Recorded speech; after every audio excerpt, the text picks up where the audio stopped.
em seu capítulo 1, a partir do verso 1.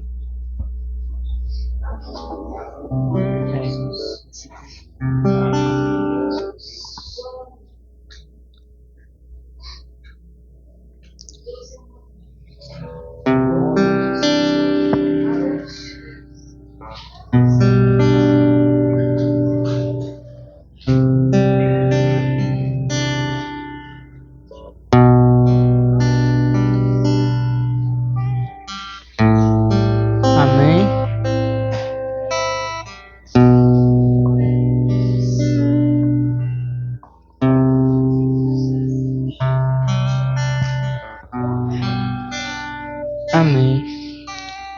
Vai dizer assim a palavra de Deus, Neemias 1, a partir do versículo 1. As palavras de Neemias, filho de Acalias. E sucedeu no mês de Quisleu, no ano 20º, estando eu em Suzã, a fortaleza, que veio Anani, um de meus irmãos, ele e alguns de Judá. Então perguntei-lhes pelos judeus que escaparam, que restaram do cativeiro, e acerca de Jerusalém. E disseram-me os restantes que ficaram do cativeiro, lá na província, estão em grande miséria e desprezo. O muro de Jerusalém está fendido e as suas portas queimadas a fogo. E sucedeu que, ouvindo eu estas palavras, assentei-me, chorei e lamentei por alguns dias. Estive jejuando e orando perante o Deus dos céus. Amém? O Senhor colocou no meu coração aqui essa palavra Neemias, né? Que eu vejo que Neemias foi um homem muito forte, um homem servo do Senhor. Às vezes a gente nem lembra muito desse profeta, que ele tem um livro bem pequenininho aqui na Bíblia, né? Mas ele foi um homem que realmente, literalmente fez a obra de Deus, né? Uma coisa muito importante para a gente observar em Neemias é que quando ele recebe, que a gente não vê nenhum profeta chegar a Neemias e dizer: assim diz o Senhor, vai edificar a minha cidade. A gente não vê Neemias ouvir a voz do Senhor, mas Neemias apenas ele recebe uma notícia. E automaticamente nasce o desejo dele no seu coração de edificar aquela cidade. Ele vai orar, vai pedir a Deus, vai jejuar antes, que a gente não pode fazer nada sem isso. Oração, leitura da Bíblia e jejum. A oração, a gente está falando com Deus. A leitura da Bíblia, Deus está falando com a gente. E o jejum é o que faz a palavra de Deus descer, é o que move o coração de Deus. Nós temos que jejuar com arrependimento também, não é? Reconhecendo todos os dias da nossa vida que nós não somos nada e ninguém, que a única causa de nós ainda estarmos vivos, a única causa de nós, tão pecadores, podemos ter a salvação, são as misericórdias de Deus. A gente observa também em Neemias a compaixão. Neemias, ele abandona tudo ali do seu cargo de trabalhar para o rei, que serviam ali para o rei. Ele era copeiro do rei, e tudo para edificar essa cidade. Com toda a compaixão, com todo amor. Compaixão é o que? É entender a dor do outro. É entender o que o outro está sentindo. É se colocar no lugar do próximo. E para eu me colocar no lugar do outro, como é que eu faço? Eu amo o próximo como a mim mesmo. Em Neemias, então, primeiro ele ora, lê a Bíblia, jejua. Lê a Bíblia porque naquela época não tinha a Bíblia como a gente tem ela todinha aqui na nossa própria casa. Muitas vezes a gente não lê, temos que dar muito graças a Deus. Mas Neemias eles tinham aqui de 2 Crônicas para trás. E não era na casa dele assim, que ele podia pegar e ler quando ele quisesse, mas essas leis aqui ficavam com sacerdotes que lhe ensinavam o povo, e era de pai para filho. O pai ensinava o filho, que ensinava para o filho. E assim, a palavra de Deus, a lei de Deus era conhecida, cada um deles, né? E Neemias, então, depois de pedir a permissão de Deus, primeiramente de Deus, e depois ele vai pedir a permissão do rei, ele vai edificar, mas nunca vai ser fácil. Quando Deus coloca um propósito no nosso coração, missão no nosso coração, nunca vai ser fácil. Sempre vai vir retaliação, sempre vai vir Satanás tentando nos impedir. Ele vai usar de muitas situações, de pessoas, de coisas, tudo para nos atrapalhar. Mas se o Senhor dos Exércitos está conosco, se Deus de Jacó é o nosso refúgio, como é que nós vamos temer? Se nós estivermos vivendo de acordo com a palavra de Deus, nós só temos que nos alegrar, confiar nele. Aleluia. E Neemias vai edificar, Neemias 4, a partir do versículo 1, vai dizer assim: E sucedeu que, ouvindo Sanbalate, que edificávamos o muro, ardeu em ira, indignou-se muito, escarneceu dos judeus e falou na presença de seus irmãos e do exército de Samaria, e disse: Que fazem estes fracos judeus? Permite-lhes a isto? Sacrificarão a Cabalão num só dia, e ficarão nos montões do pó as pedras que foram queimadas? Estava com ele Tobias, o amonita, e disse: Ainda que edifique, contudo vindo uma raposa derrubará facilmente seu muro de pedra. E o versículo 8 vai dizer assim: E ligaram-se entre si todos para virem guerrear contra Jerusalém e para os desviarem do seu intento. A gente vê aqui que Neemias, ele foi edificar e simplesmente não tem explicação lógica, que simplesmente pelo fato de que Neemias ele queria o bem, queria edificar aquela cidade de Jerusalém. Sanbalate e Tobias, que eram duas pessoas ali, que também, creio, tinha parte nos negócios do rei, ficava ali, eles também vão tentar atrapalhar Neemias de edificar essa cidade, que é Jerusalém, de Judá. Vão tentar enviando cartas para atormentar Neemias. Vão tentar falar coisas para Neemias. Vão dizer: as suas mãos vão largar a obra, você não vai conseguir. Muitas vezes vão muitas pessoas apontar os dedos para a gente e dizer: você não vai conseguir, você não é capaz. Mas Deus é quem nos ajuda. Nós não somos capazes mesmo. Nós não somos capazes. Nós somos apenas pó e cinza. Do pó nós viemos e para o pó nós voltaremos. Mas em Cristo nós somos mais que vencedores. Se Ele está conosco, como é que nós vamos perder alguma batalha vivendo de acordo com o que Ele nos ensina? E os gentios, o povo que vivia ali em redor daquela cidade de Jerusalém, estava devastado, não tinha gente morando ali. Eles, conhecendo as histórias, creio, de que quão grande foi aquela cidade, quanto Deus tinha feito para aquele povo, eles não se ligavam, se juntar para guerrear contra aquela cidade. E nisso, Neemias ele vai ter que edificar uma cidade, um cenário de guerra. E como é que a gente faz isso? É o que a gente tem que fazer. Nós temos que construir, fazer a obra de Deus todos os dias da nossa vida. Oração, leitura da Bíblia, jejum continuamente. E nós temos uma batalha diária, a cada dia da nossa vida. Em Efésios 6, as nossas armas é o cinturão da verdade, a couraça da justiça, o escudo da fé, o sapato da prontidão, na preparação do anúncio do evangelho da paz, o capacete da salvação, a espada do Espírito. E nós temos que sempre estar vigilando em oração, porque o apóstolo Paulo escreve: estai firmes em toda oração e suplica pelos santos. E Jesus ele vai ensinar em Mateus 26:41: vigiai e orai, para que não entreis em tentação. Porque a primeira é interessante que ele fala primeiro vigiai, depois ele fala orai. Porque orar o dia inteiro, não adianta nada se eu orar a manhã toda e eu sair lá fora fazer tudo que é errado. Não adianta eu ler a Bíblia 10 capítulos e eu sair lá fora e desobedecer tudo. Então, vigiar e orar. E a vigilância é o que anda em conjunto com a oração. Não tem como ter não tem como um sem outro, não é? E Neemias, a primeira coisa que ele vai fazer quando vem as retaliações, quando vem Sanbalate e Tobias ali para dizer tudo, para tentar impedir ele de fazer a obra, todas aquelas coisas falando contra ele. Quando vem todos os inimigos ali em redor, a primeira coisa que Neemias ele vai fazer é ele orar. A primeira coisa que nós temos que fazer é orar. Muitas vezes uma coisa tão pequena, quando a gente fica doente um pouquinho com a gripe, alguma coisa tão pequena, a gente vai, compra logo um remédio, vai no médico, mas a gente esquece que a primeira coisa que nós temos que fazer é orar. Tanto em qualquer situação, está acontecendo um terremoto, ora. Tá gripado, ora. A oração é a chave da vitória. E se nós observarmos o versículo 9: porém nós oramos ao nosso Deus e pusemos uma guarda contra eles, de dia e de noite, por causa deles. Porque em Tiago 2, Tiago vai explicar ali que não adianta fé sem obras. A fé vem acompanhada das obras. Como é que eu quero conseguir um emprego se eu não vou me esforçar para entregar o currículo? Como é que eu quero um futuro melhor se eu não vou estudar? Porque a fé vem acompanhada das obras. Não adianta só orar e eu não me esforçar. Às vezes abre a porta, Deus, quando a pessoa está pedindo emprego, e a pessoa não vai lá entregar o currículo. A pessoa não quer, né? Porque Deus ele está conosco, mas é necessário um esforço nosso diário. E Neemias ele é tão lindo. Essa história me tocou muito há bastante tempo atrás.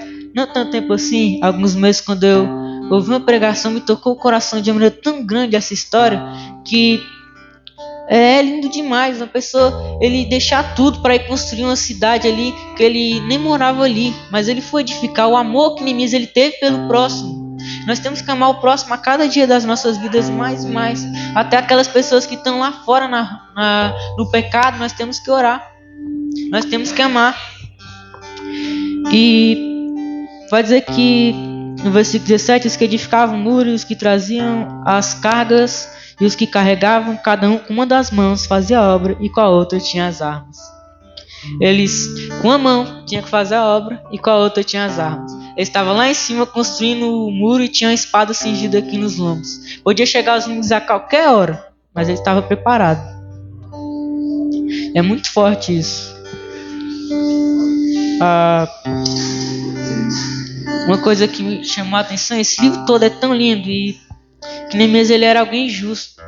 Neemias, por ele ser o governador, quando ele teve o poder ali de se tornar um governador naquela cidade de Jerusalém, ele tinha muitos direitos, direito de cobrar do povo pão, vinho, o alimento dele diário, e ele tinha direito de cobrar impostos, mas mesmo assim ele não fez, porque ele viu que aquele povo estava numa servidão tão dura, um trabalho tão forte ali, que eles tinham acabado de sair de uma deportação. Imagina um povo que estava preso há muitos anos em um outro país como estrangeiro, e Deus traz de volta esse povo. Eles ainda estavam se recuperando ali, Neemias ele não vai cobrar. Mas os governadores foram de Neemias, não tiveram compaixão. Eles cobravam pão, vinho, além de 40 ciclos de prata, esse imposto absurdo, né? E a gente tem que observar Neemias como para qualquer coisa que a gente for fazer, a Bíblia é o nosso GPS. É interessante que Neemias ele era um homem tão justo. Neemias ele sempre foi ali trabalhando para o rei. Eu creio que ele foi alguém bem sucedido, a ponto que o rei, quando ele pediu algo tão grande assim, o rei permitiu para ir para edificar essa cidade. Neemias ele era alguém justo. Neemias ele era alguém temente a Deus, assim como Jó também, né? Nós temos que nos esforçar cada dia para aumentar a nossa comunhão com Deus, para estar mais perto dele. E no versículo 9 do capítulo 6 diz assim: porque todos eles procuravam atormentar-nos, dizendo, as suas mãos largarão a obra e não se efetuará. Agora, pois, ó Deus, fortalece as minhas mãos. É assim que nós vamos ganhar as batalhas. É orando, pedindo, Deus, fortalece as minhas mãos. Deus, eu estou cansado, mas eu sei que o Senhor pode me fortalecer. Como a irmã disse aqui o testemunho, eu não posso, mas o Senhor pode por mim. E é tanta conspiração que não dá nem para falar tudo. Eu recomendo muito os irmãos a ler esse livro, que é maravilhoso. Mas é conspiração contra Neemias, falando coisas em cartas, atormentando, tentando fazer com que tudo dê errado ali na vida de Neemias. Até falsos profetas vão ser subornados ali para fazer Neemias pecar, para ter uma acusação contra ele.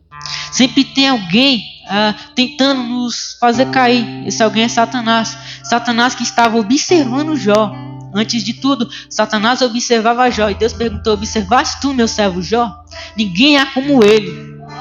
Dá para imaginar ser elogiado por Deus diante do inimigo que nós enfrentamos? Mas para isso não é fácil. Imagina, olha o que Jó passou, né? Muitos querem ser como Jó, mas ninguém quer passar o que ele passou. E no capítulo 8 do livro de Neemias, Esdras, um sacerdote chamado Esdras, porque ele era escriba, ele conhecia a lei de Deus, conforme o povo ele pediu. O povo ele pediu. Imagina só, a gente não tem que esperar alguém empurrar a gente, né? A gente tem que ser o crente, o cristão, que nós mesmos, por nossa atitude, não precisa a gente vir para a igreja para abrir esse livro aqui e fazer a leitura da palavra de abertura na nossa casa. Nós temos que abrir o livro e ler. Não é só quando eu chego na igreja que eu dobro os meus joelhos na minha casa. Eu tenho que estar lá, eu tenho que dobrar os meus joelhos e falar com Deus todos os dias. O culto é o momento em que nós, igreja de Cristo, nós nos reunimos aqui em conjunto para adorar a Deus, para prestar culto ao Todo-Poderoso. E não é só aqui, lá fora, onde eu estiver, eu tenho que estar prestando culto. Tem que ter diferença a cada dia da minha vida. Aqui é incrível, porque a gente adora na nossa casa, é algo muito lindo, a gente tem que adorar em todos os lugares. Mas quando a gente está em comunhão aqui, é uma coisa tão linda, é uma alegria. O louvor que eu ouço aqui na igreja não é igual que eu coloco no celular lá em casa, não. Com certeza que é maravilhoso, é uma coisa muito grande. E conforme o povo vai pedir Esdras, ele vai ler a lei de Deus. E como era o 7º mês, havia uma solenidade por ordem do Senhor que se comemorava no 7º mês. Que isso não é coincidência, é agir de Deus. E eles vão ler ali na lei de Deus, escrito por Moisés ali, que tinha que se comemorar aquela festa. Eles vão comemorar, vão pedir ali para o povo construir as cabanas, né, pegar o material, porque a solenidade era em que durante 7 dias eles habitavam em cabanas. Eu creio que isso aqui Deus ordenou lá atrás, para que depois, sempre quando eles estivessem na terra de Cana, que Deus tinha prometido a eles, eles pudessem lembrar dos grandes feitos de Deus, enquanto eles estiveram nos 40 anos ali no deserto, quando eles habitavam em cabana, quando eles não tinham um lugar certo para ir. Uma hora aqui vocês vão para cá, agora vocês vão para cá, agora vocês vão para cá, e agora, enfim, Deus cumpriu a promessa que eles estavam naquela terra, a promessa de Abraão. E a lei vai ser lida e vai ser comemorada aquela solenidade ali, e vai haver uma alegria tão grande que nunca houve. Não, já houve, mas há muito tempo não havia, porque desde o dia de Josué nos comemorava essa solenidade. É tanto tempo, mas tanto tempo, que se nós formos observar, desde o dia de Josué, governou ali Josué, aí veio os 450 anos de juízes, que eles foram governados por juízes. Uma hora estava na mão de um povo, outra hora Deus trazia de volta, porque Deus queria aquele povo perto dele. E aí tem os anos em que o profeta Samuel governou ali, que o rei Saul governou ali, que Davi e todos os outros reis do livro de reis governaram ali. E ainda os anos em que Israel passou preso ali na deportação da Babilônia. Então, era uma coisa que há muito tempo mesmo não se comemorava. Eu nem posso calcular, mas com certeza tem mais de uma centena aí. Então, muito tempo. E foi uma alegria muito grande. Como muito tempo não havia aquela alegria. E vai dizer que aquela festa foi comemorada e eram as festas de 8 dias. E o sacerdote leu a lei de Deus todos os dias. E porque o povo tinha sede. Tinha sede da palavra de Deus. Tinha sede de ouvir de Deus. Tinha sede de Deus. Nós temos que ter sede de Deus. Buscar a Deus todos os dias. É uma alegria grande demais quando nós somos fartos. Essa fonte de água viva que jorra de dentro de nós, que é o Espírito Santo. E no capítulo 9, o povo vai se arrepender de seus pecados, vai se humilhar com jejuns, com sacos e trazendo terra sobre si.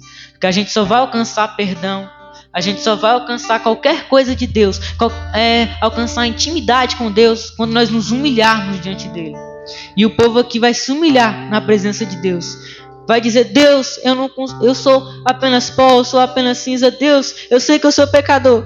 Eu te agradeço porque em ti eu tenho salvação. Declare isso todos os dias da sua vida. Agradeça a Jesus todas as manhãs, porque é através dele, do seu sacrifício com seu sangue derramado na cruz, cada chicoteada que ele levou foi por nós.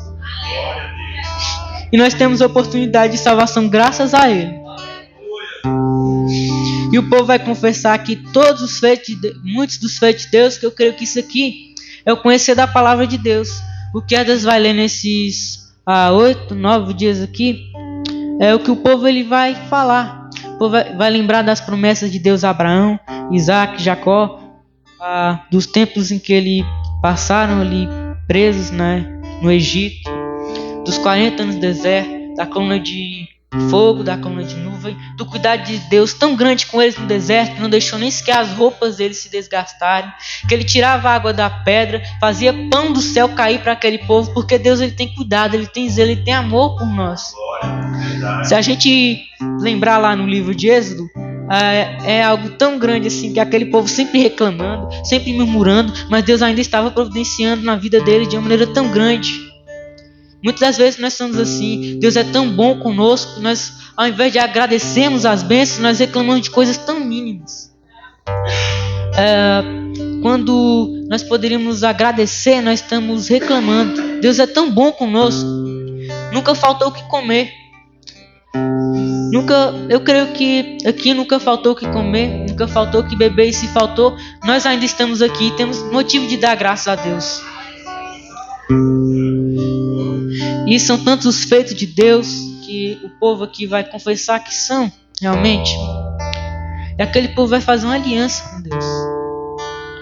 Versículo 38 do capítulo 9. E todavia fizemos uma firme aliança, e o escrevemos, selando os nossos príncipes, os nossos levitas e os nossos sacerdotes. Porque para a gente alcançar também algo de Deus, para a gente ter salvação, é necessário uma aliança. Uma aliança que eu já fiz desde o dia do meu nascimento, eu creio. Mas que eu não tenha confessado aqui na frente, eu não sei. Mas, enfim, uma aliança que eu creio a maioria dos irmãos fez aqui. E se alguém não fez, essa oportunidade é aberta hoje, esta noite, no final do culto. A aliança de aceitar a Jesus como o único e suficiente Senhor e Salvador das nossas vidas e das nossas almas. Essa é a melhor aliança, é a aliança que traz a salvação para as nossas vidas. Porque se a nossa boca o confessar e se o nosso coração crer nele, nós seremos salvos. Está lá em Romanos.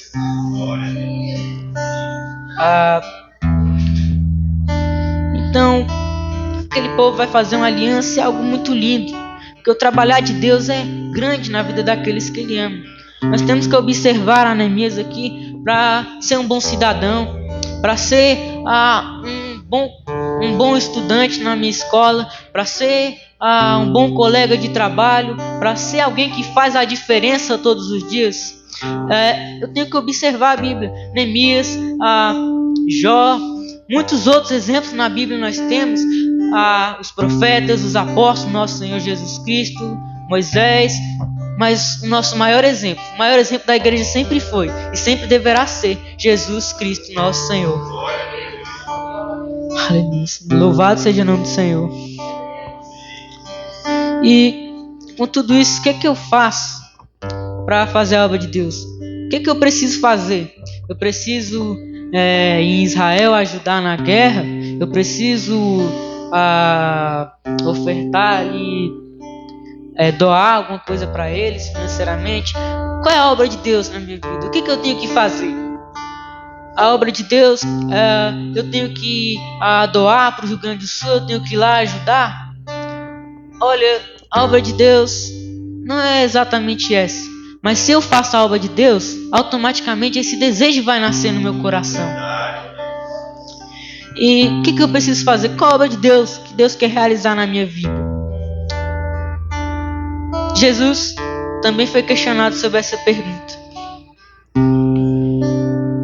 João 6,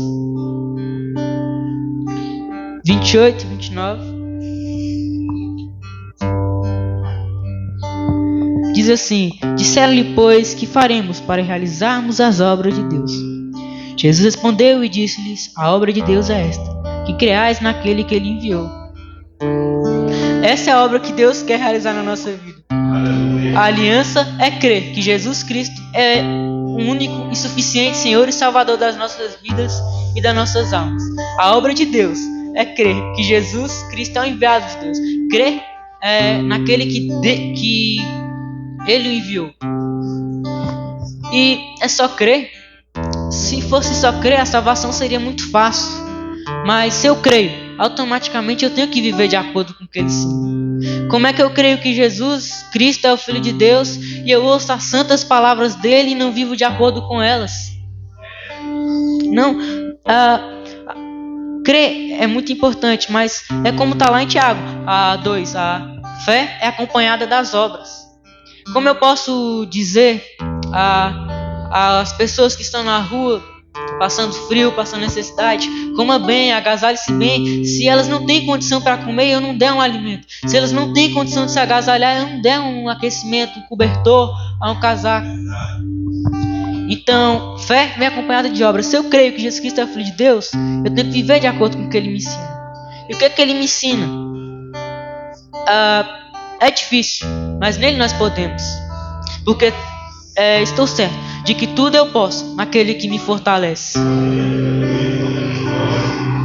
Ele nos ensina em Mateus 5, no Sermão da Montanha, que bem-aventurados são os mansos, porque eles herdarão a terra. Mansidão. Ele nos ensina a ser mansos, pacientes, que muitas vezes não é fácil. Às vezes a gente se estressa, mas nós temos que tentar produzir a mansidão, que é um dos frutos do Espírito citados em Gálatas 5. Amor, alegria, paz, longanimidade, benignidade, bondade, fé, mansidão, temperança. Eu tenho que produzir tudo isso. Isso aqui em Gálatas 5:22 é muito interessante, que se eu sou um bom cristão, eu vou observar se eu tenho mesmo todas essas características. Se eu produzo os frutos do Espírito, se eu produzir todos, eu sou um bom cristão. Se chegar algum momento que eu disser, eu sou um bom cristão, eu faço tudo de certo, eu vivo de acordo com a palavra de Deus, a minha vida está perfeita. Tem algo de errado, porque nós seres humanos somos pecadores. Nós temos que analisar, olha, eu produzo tudo isso, mas eu posso melhorar ainda mais. Ele nos ensina bem-aventurados os misericordiosos, porque eles alcançarão misericórdia. Ele nos ensina a ter misericórdia, porque se Deus tem misericórdia de mim, eu também tenho que estar disposto a dar misericórdia ao meu irmão. Ele nos ensina a perdoar os que nos ofendem, porque se Deus me dá o perdão, se Ele entregou o seu Filho para poder me perdoar, me salvar, será que eu não devo perdoar o meu irmão? Que muitas das vezes não é fácil a gente pedir perdão, a gente consertar algo que não fomos nós que destruímos, como Neemias fez. Bem-aventurados os pacificadores, porque eles serão chamados filhos de Deus. Paciência, amor, justiça. Ele nos ensina a pagar o mal com o bem. Mateus 5:44. Ouvidos que eu vos digo, porém, amai os vossos inimigos, bendizei os que vos maldizem, fazei o bem ao que vos odeia, e orai pelos que vos maltratam e vos perseguem.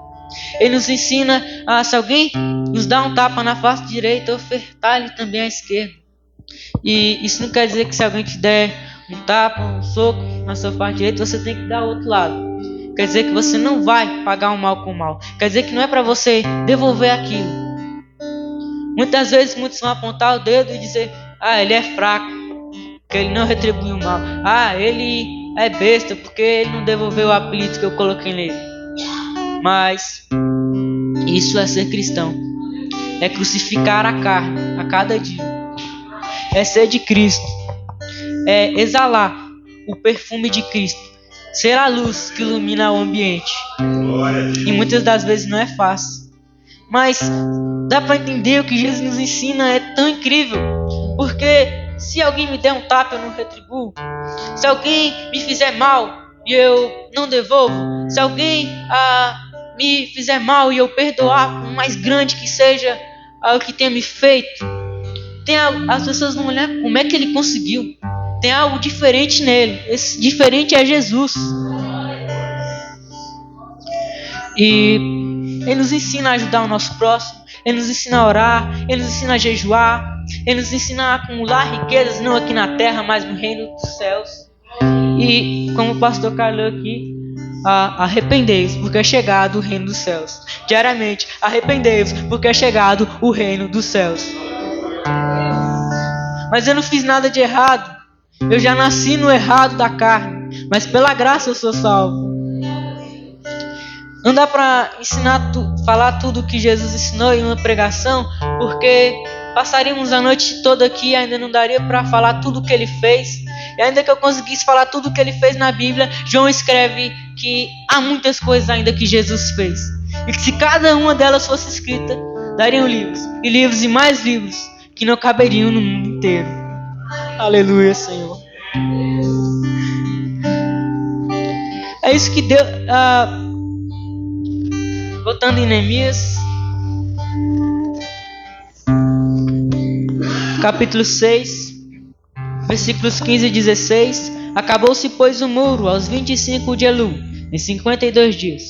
E sucedeu que, ouvindo todos os nossos inimigos, todos os gentios que haviam em redor de nós, temeram e sentiram-se humilhados, porque reconheceram que o nosso Deus fizera esta obra. Aleluia.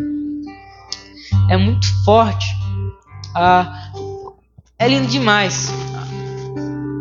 Isso aqui não são minhas palavras, são as de Jesus. É a Bíblia que está sendo pregada aqui e tem que ser ela, pois ela é a palavra santa, a palavra viva, perfeita, eficaz, incorruptível, imutável. E quando Deus realiza algo nas nossas vidas, vai ter um processo em que muitas pessoas vão apontar o dedo, muitas pessoas vão dizer, não vai dar certo. Muitas pessoas vão dizer, não tem como isso acontecer. Muitos vão dizer, será que isso vai dar certo? Muitas pessoas vão apontar o dedo e tentar nos humilhar. Mas nós temos que nos humilhar na presença de Deus. E Ele vai humilhar os que nos humilham.